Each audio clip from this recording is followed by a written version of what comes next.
Halo semuanya, perkenalkan nama saya Kris Sigma Mardianto dengan NIM 5243230044. Di sini saya akan membuatkan presentasi untuk eh, tugas mata kuliah mikrocontroller dan mikroprosesor yang diampu oleh dosen yaitu Pak Eka Dodi dan Pak Marwan dalam mata kuliah mikrocontroller dan mikroprosesor. Di sini presentasi ini saya akan menjelaskan dari 3 soal yang diberikan oleh Pak Eka Dodi, yaitu gambarkan arsitektur mikrocontroller, berikan penjelasan fungsi masing-masing bagian, dan berikan kesimpulan perbedaan arsitektur. Yang pertama di sini saya akan menjelaskan apa itu mikroprosesor dan apa itu mikrocontroller. Jadi di sini kita dapat lihat ada 2 gambar ilustrasi dari mikrocontroller yang ada di sebelah kiri dan mikroprosesor yang ada di sebelah kanan. Jika kita melihat bentuk arsitektur dari kedua sistem ini, gambaran umumnya sangat bertolak belakang dari sisi penempatan komponen. Pada arsitektur mikroprosesor yang ini, sistemnya bersifat terbuka atau terpisah-pisah. Berdasarkan diagram mikroprosesor, hanyalah sebuah blok tunggal bernama CPU. CPU ini berdiri sendiri di tengah dan tidak memiliki tempat penyimpanan atau jalur komunikasi langsung ke perangkat luar. Jadi, agar komponen ini bisa bekerja menjadi sebuah komputer, CPU ini harus disambungkan dengan komponen-komponen eksternal lainnya yang ada di luarnya, yaitu unit memori dan unit I/O.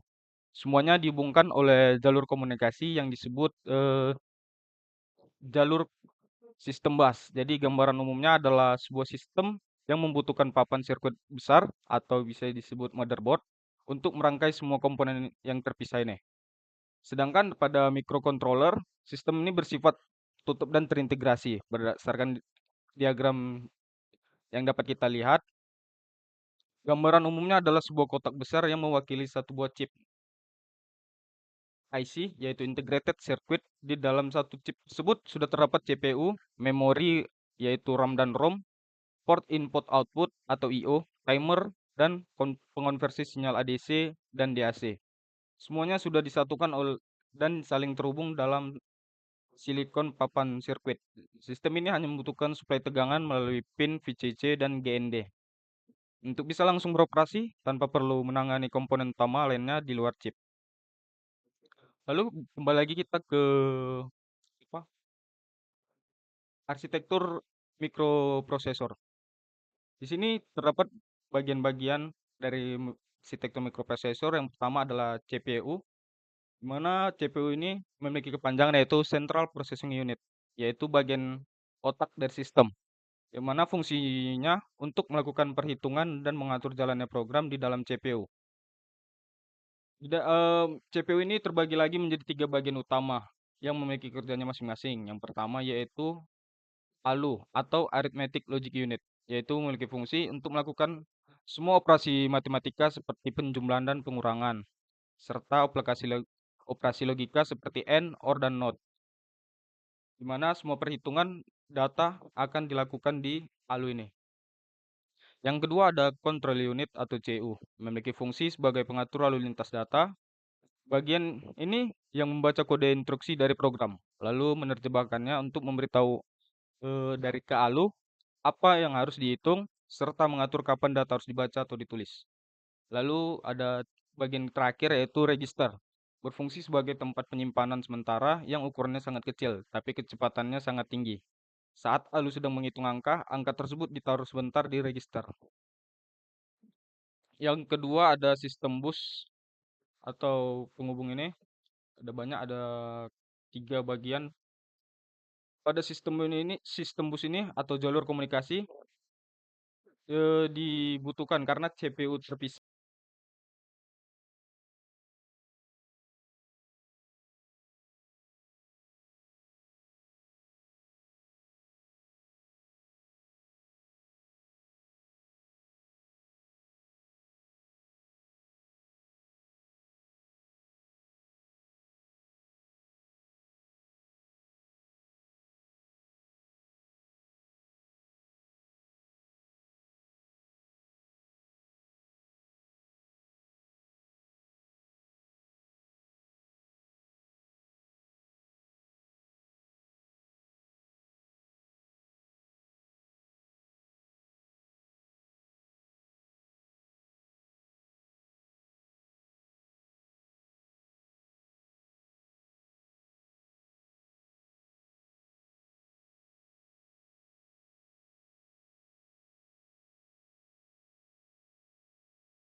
Lalu dari penjelasan, eee, arsitektur dari kedua komponen tersebut dapat ditarik kesimpulan yaitu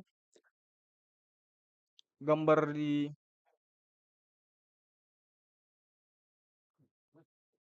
kesimpulan dari perbedaan arsitektur tersebut terletak pada tingkat integrasi fisik dan tujuan aplikasinya. Mikroprosesor bertindak murni sebagai pusat komputasi berkecepatan tinggi yang bergantung pada komponen eksternal seperti memori dan jalur input-output yang dirangkai melalui sistem bus pada sebuah papan sirkuit sehingga sangat cocok untuk menangani sistem komputasi berat dan serbaguna. Sebaliknya, mikrokontroler merupakan sistem komputer mandiri di mana CPU, memori, intermuka I/O, serta pengonversi sinyal telah terintegrasi penuh ke dalam satu chip silikon tunggal. Meskipun memiliki kecepatan clock yang lebih rendah, desain single chip ini membuat mikrokontroler sangat ringkas, murah, dan hemat daya, menjadikan solusi yang paling ideal untuk sistem kendali perangkat keras spesifik yang bekerja secara real time. Baik, sekian dari pemaparan dan presentasi saya. Mungkin ada salah kata, mohon dimaafkan. Terima kasih.